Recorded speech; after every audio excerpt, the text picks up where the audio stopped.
Hey guys, today I'm going to show you how to change a bib on a tire.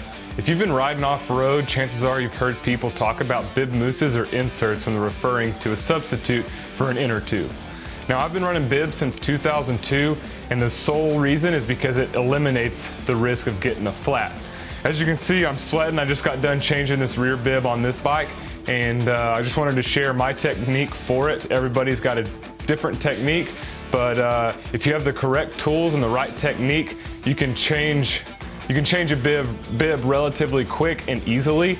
If you don't know what you're doing, it can be really hard and really frustrating. So this is how I do it.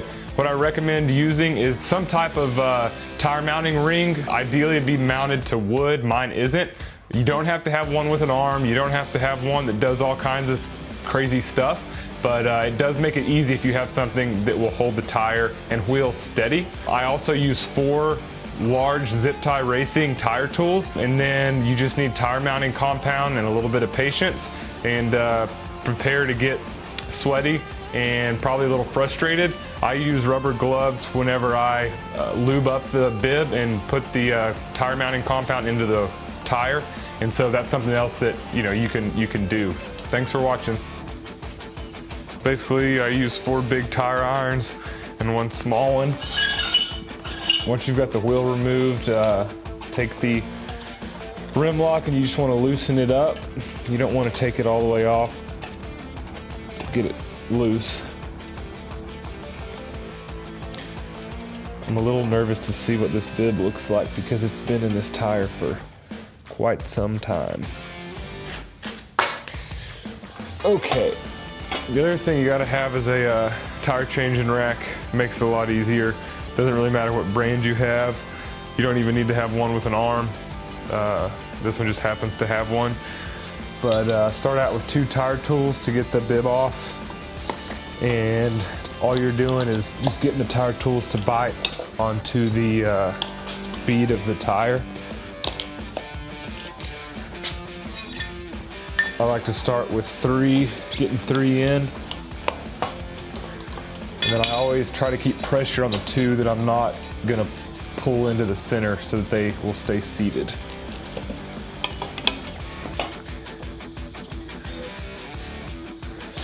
And then sometimes, like this tire that's worn out, it's been sitting for a while, I can use the arm on this tire to brake, help get the bead seated so I don't break the bead coming off of the wheel.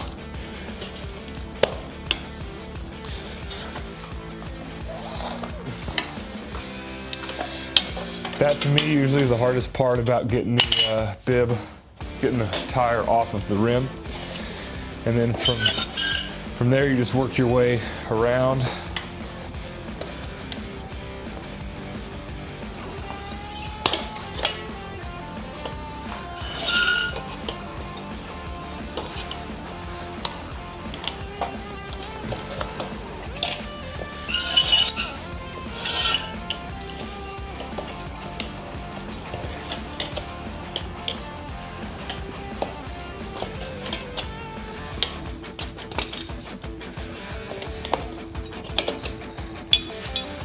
Okay, you'll notice here I don't have it completely off of one side of the wheel yet, but I've got it about 80%, 85% of the way off. So now what I'll do is just take the tire and flip it upside down and then stand on it to get the rest of the tire off of that bottom side of the wheel now.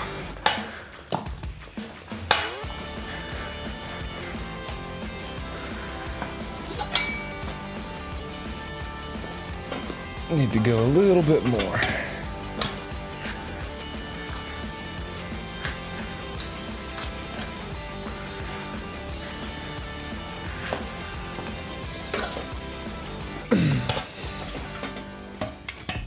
Well, that didn't really do what I was hoping it would. So I'm gonna have to finish it off by using tire tools. Okay. Now it's ready to come off the rim.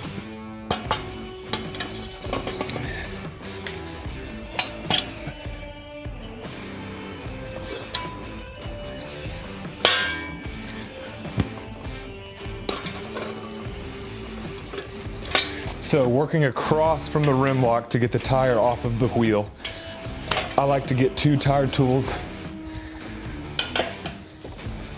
in position and then work them down.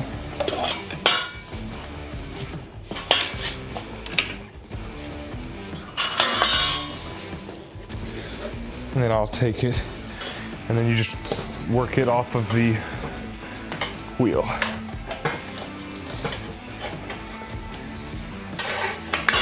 Just like that. Now then you've got your tire off of your rim, and I'm gonna go outside and wash this bib off because it has been sitting in this tire for a pretty long time. And gonna get it all cleaned up before I mount it on. Okay, now that I've got my bib cleaned off, just used a garden hose and used water to get it clean and then dried it off. We're gonna put this tire mounting compound into the tire. And the main reason for this is heat dissipation. Makes the bib last longer. It's an easy way to get more life out of your bib is to, every couple rides, take off your tire and make sure that you still have enough tire mounting compound or bib grease inside. Some of the bibs come with their own container, small container that works good. I put gloves on because this stuff's pretty messy, but you don't have to. And what I do is I use my body weight on the tire to help open up the carcass of the tire. And it makes it easier to get your hand in and put the mounting compound on.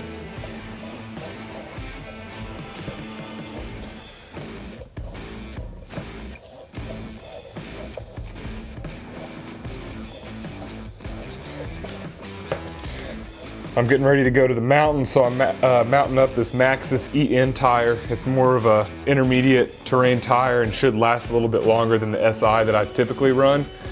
The SI has a pretty big carcass, is super easy to mount up, so I'm curious to see how this tire behaves while I'm putting a bib in it, just because I haven't mounted up one of these tires in probably 4 years, 5 years maybe. So if you have multiple tires that you're doing, what I would recommend is just go ahead and put in the tire mounting compound in both tires before you get started. It makes it easy and you only have to use one set of rubber gloves. But for this purpose, I'll go ahead and I'll get this bib mounted in here and we'll see if it's gonna be tough or not. So what I like to do is same thing, use the body weight on the tire to get the bib to go in. You can just do small pieces at a time, using both hands and your body weight to work the bib into the tire.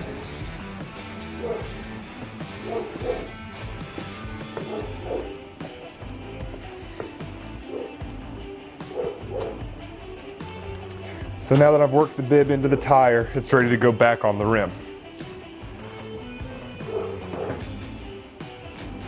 Okay, now we're getting ready to go back onto the rim.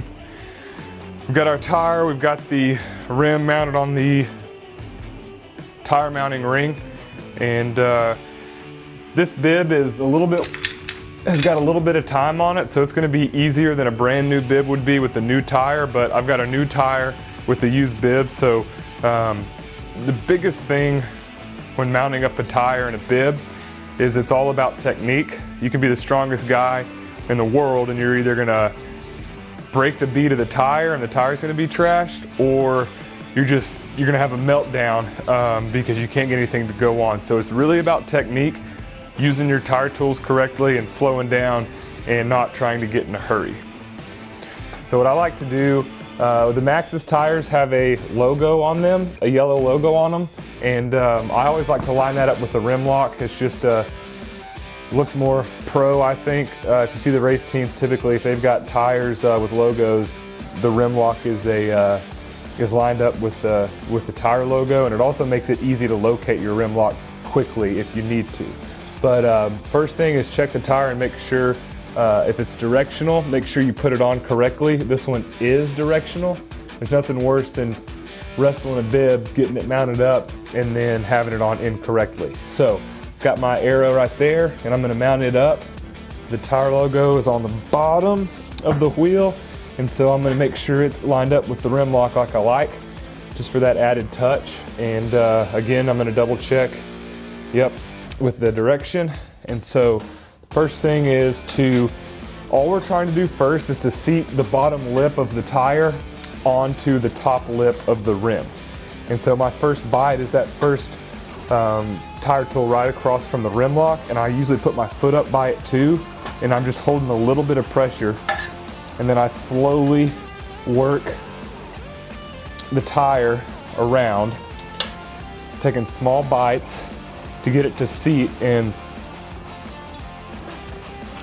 then I go to the left side of the tire and continue doing the same thing, just small bites. It's just working the bottom of the tire to get it onto the top part of that rim.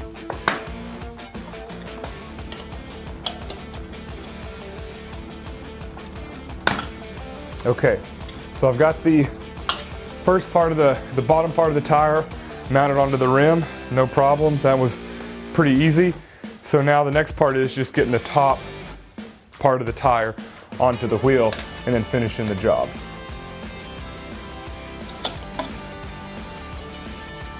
And so here I'm starting across from the rim lock. This has a tire arm on it on the rack that you can use, and you can start at the rim lock, but I've always just gone straight across from the rim lock.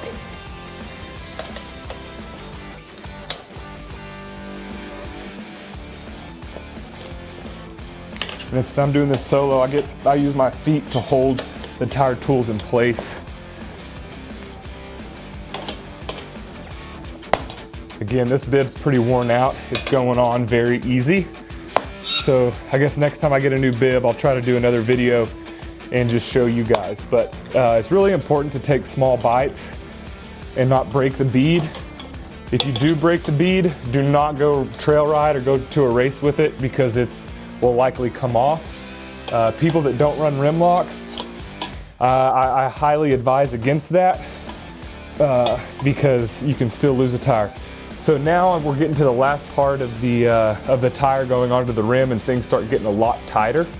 And this is where you can break a rim lock. So if you have a tire arm like I have, you can insert it into this part of the tire and relieve that pressure.